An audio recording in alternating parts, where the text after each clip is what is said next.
Ертеде, кең далада бір шал мен кемпір өмір сүріпті. Көп жыл бойы балалар болмай, екеуі соған қатты қайғырып жүреді.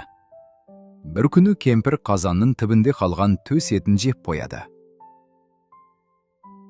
Сол күннен кейін кемпір жүкті болып көп ұзамай бір ұл бала дүниеге келеді.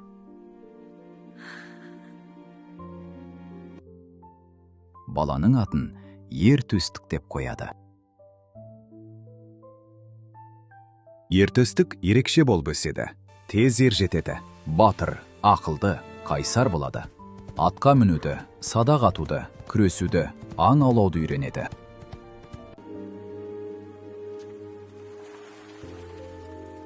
Бір күні Ертөстік далада жүргенде ерекше бір сиқырлы жылқыға кездеседі. Жылқы адамша сөйлей алатын болып шығады.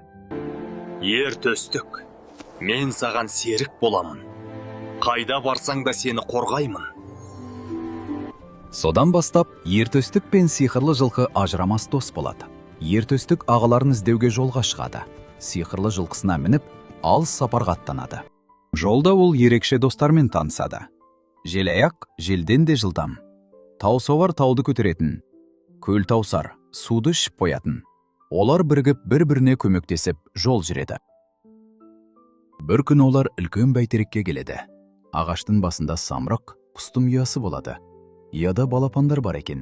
Астында айдаһар жылан балапандарды жеуге келе жатыр екен. Ертөстік айдаһарды өлтіріп, балапандарды құтқарады. Сол сәтте көктен алып самұрық құс ұшып келеді. Сен менің балапандарымды аман алып қалдың. Мен саған көмектесемін, дейді. Самұрық құс Ертөстікті қанатына мінгізіп, оны жерасты әлемінен жер бетіне алып шығуға көмектеседі. Ертөстік жерасты әлеміне түседі. Онда жаман дәулер, айдаһарлар, қара күштер болады. Сиқырлы жылқы мен достары Ертөстікке көмектесіп, барлық қиындықты бірге жеңеді. Ертөстік ағаларын тауып, оларды жерасты әлемінен алып шығады. Самұрық құс оларды жер бетіне шығарады. Сиқырлы жылқы елге жеткізеді. Елге келгенде халық қуанып қарсы алады. Ата-анасы Ертөстікті құшақтап, ел батырын мақтан тұтады. Содан бері Ертөстік батыры ерліктің, достықтың, адалдықтың, батырлықтың символы болыпты.